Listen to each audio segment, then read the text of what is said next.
আসসালামু আলাইকুম রহমতুল্লাহ বারকাতু। সম্মানিত দেশবাসী, প্রিয় ভাই ও বোনেরা, আসন্ন জাতীয় সংসদ নির্বাচন বাংলাদেশের বহু আকাঙ্ক্ষিত নির্বাচন। দীর্ঘ 17টি বছর আমরা যারা লড়াই সংগ্রাম করে ভোট এবং মানুষের অধিকার প্রতিষ্ঠার জন্য রাজপথে লড়াই করেছিলাম, তাদের জন্য একটা আনন্দের দিন। দুর্ভাগ্যের বিষয়ে আন্দোলন সংগ্রামে আমাদের অনেক রাজনৈতিক নেতৃবৃন্দকে হারাতে হয়েছে। অনেক খুন হয়েছেন, গুম হয়েছেন, পঙ্গুত্ব বরণ করেছেন। শাপলা চত্বর হাফিজে কোরআন পাখির মতো গুলি করে হত্যা করা হয়েছে। পিলখানায় আমাদের দেশপ্রেমিক সেনাবাহিনীদেরকে হত্যা করা হয়েছে। ব্যবসা বাণিজ্য চাকরি সর্বক্ষেত্রে দেশকে একটি অরাজকতা তৈরি করা হয়েছিল। দেশের যুব সমাজ দেশের প্রতি আস্থা হারিয়ে বহির্বিশ্বে পাড়ি জমিয়েছিল। সাগর পাড়ি দিয়ে তারা ইউরোপে যাওয়ার চেষ্টা করেছে। এই দুর্বিষহ জীবনযাপন থেকে মুক্তির জন্য জমিয়তে উলামা ইসলাম বাংলাদেশের একটি দায়িত্বশীল রাজনৈতিক দল।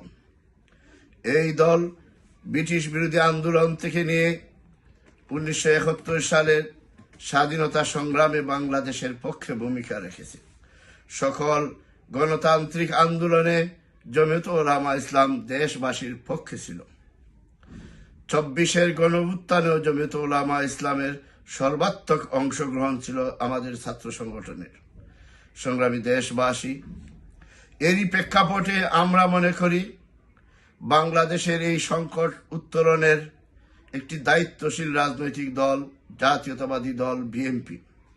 তাই জমিয়তে উলামা ইসলাম বাংলাদেশের দায়িত্ব জাতীয়তাবাদী দলের উপর ন্যস্ত করার জন্যই বিএনপির প্রতি সমর্থন দিয়ে আমরা 300টি সংসদীয় আসনে বিএনপি এবং বিএনপি জোট মনোনীত প্রার্থীদের পক্ষে জমিয়তের সর্বস্তরের নেতা কর্মীরা নিঃস্বার্থভাবে কাজ করে যাচ্ছে।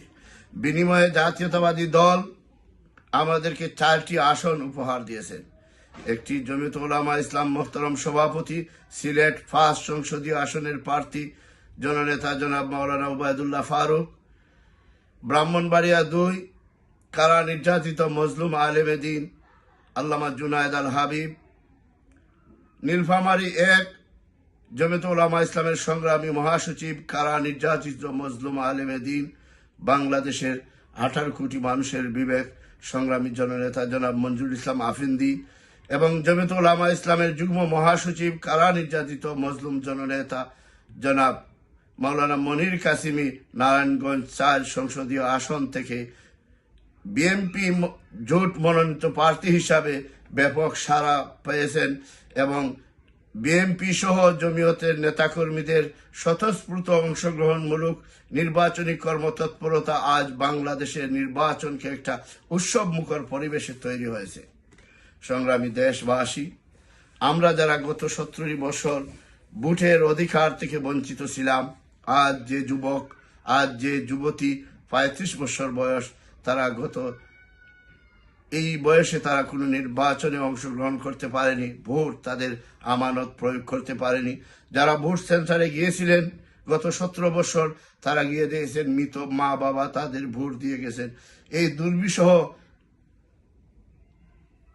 প্রেক্ষাপট থেকে, দুর্বিষহ জীবনযাপন থেকে দেশবাসীকে মুক্ত করার জন্য ছাত্র জনতার গণঅভ্যুত্থানের মধ্য দিয়ে 24-এর এই গণবিপ্লব বাংলাদেশের ফ্যাসিবাদ মুক্ত হয়েছে।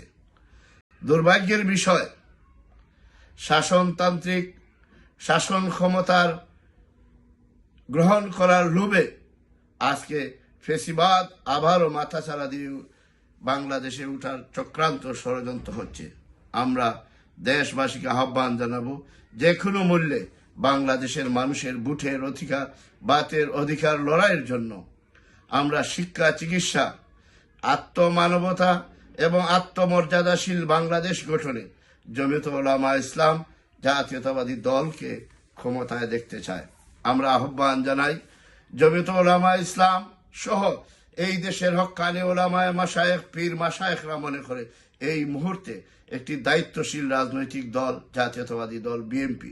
আমরা দেশবাসীকে আহ্বান জানাবো জাতীয়তাবাদী দলের প্রার্থীদেরকে ধানের শীষে ভোট দিয়ে এবং আমাদের 4টি সংসদীয় আসনে খেজুর গাছে ভোট দিয়ে এবং অন্যান্য জোট প্রার্থীদেরকে ভোট দিয়ে জয়যুক্ত করার জন্য আমি দেশবাসীর প্রতি আহ্বান জানাই। সম্মানিত দেশবাসী, প্রিয় ভাই ও বোনেরা, আমরা দীর্ঘ 17টি বছর অনেক লড়াই সংগ্রাম করেছি। অনেক মাদেরকে তার সন্তান হারাতে হয়েছে, অনেক বোন তার স্বামী হারাতে হয়েছে, অনেক ভাই তার পিতাকে এই ফ্যাসিবাদ বিরোধী আন্দোলনে হারাতে হয়েছে। এই কঠিন দুঃসময়ে জাতির একটি স্বপ্ন, একটি আত্মমর্যাদাশীল, একটি দায়িত্বশীল রাজনৈতিক দলকে ক্ষমতায় দেখতে চায়। এই বিবেচনায় দেশের হক্কানি ওলামায়ে কেরামের ঐতিহ্যবাহী প্ল্যাটফর্ম জমিয়ত উলামা ইসলাম মনে করে এই মুহূর্তে রাষ্ট্রীয় ক্ষমতার একমাত্র দাবিদার, একমাত্র নির্ভরতার জায়গা জাতীয়তাবাদী দল বিএনপি। আমরা যেভাবে গত 17টি বছর জুলুম নির্যাতনের শিকার হয়েছিলাম, জাতীয়তাবাদী দলের বর্তমান চেয়ারম্যান কেউ জুলুম নির্যাতনের শিকার হয়ে দেশ ছাড়তে বাধ্য করা হয়েছিল। আজকে বেগম খালেদা জিয়া মরহুমা গণতন্ত্রের লড়াইয়ের জন্য জুলুম নির্যাতন করতে হয়েছে, যিনি বাংলাদেশের কোনো আসনে একটিবারের জন্য পরাজিত হননি। এই জনপ্রিয় দেশনেত্রীকেও বারবার কারাগারে নিয়ে বন্দি রেখে তাকে মৃত্যুর দিকে ঠেলে দেওয়া হয়েছে এবং তিনি আমাদের কাছ থেকে চলে গেছেন। তিনি দেখে যেতে পারেননি তার দল এবং বাংলাদেশের গণমানুষের দল জাতীয়তাবাদী দলের এই বিজয়টা দেখে যেতে পারেনি। আমি দেশবাসীকে আহ্বান জানাবো, সকল ভুল বুঝাবুঝি, চক্রান্ত, ষড়যন্ত্রকে পিছনে ফেলে বাংলাদেশের এই মুহূর্তের একটি মাত্র ঠিকানা বাংলাদেশের আত্মমর্যাদা, বাংলাদেশের স্বনির্ভর, বাংলাদেশকে উন্নতশীল এবং যুবক যুবতীদের একটি আস্থার জায়গা এবং দেশের ব্যবসা বাণিজ্য সর্বক্ষেত্রে একটা ভারসাম্য পরিবেশ তৈরি করতে হলে একটি শক্তিশালী রাজনৈতিক দল, শক্তিশালী বিরোধী দলের প্রয়োজন। আমরা যারা সরকারে আসবেন তারা তো অবশ্যই দায়িত্বশীলতা পরিচয় দিবেন।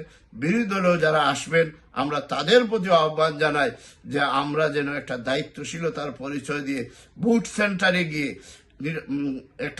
আমরা একটা দায়িত্বশীল ভূমিকা রাজনৈতিক দলের পক্ষ থেকে রাজনৈতিক দলের নেতাকর্মীরা পালন করবেন।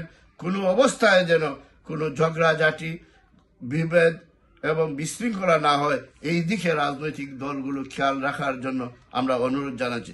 নির্বাচন কমিশনের প্রতি আমি জমিয়ত উলামা ইসলামের একজন কর্মী হিসাবে আহ্বান জানাই, নিরপেক্ষতা রক্ষা করে একটি অংশগ্রহণমূলক উৎসব মুখর পরিবেশে আমরা আগামীকালকে নির্বাচন দেখতে চাই। এর জন্য আমরা সকল প্রশাসন এবং নির্বাচন কমিশন, আইন শৃঙ্খলা বাহিনী, দেশের সাধারণ জনতার প্রতি আহ্বান জানিয়ে আমার বক্তব্য এখানে শেষ করছি। খোদা হাফেজ। বাংলাদেশ জিন্দাবাদ, জমিয়ত উলামা ইসলাম জিন্দাবাদ, বাংলাদেশ জাতীয়তাবাদী দল জিন্দাবাদ, খেজুর গাছ জিন্দাবাদ, ধানের শীষ জিন্দাবাদ।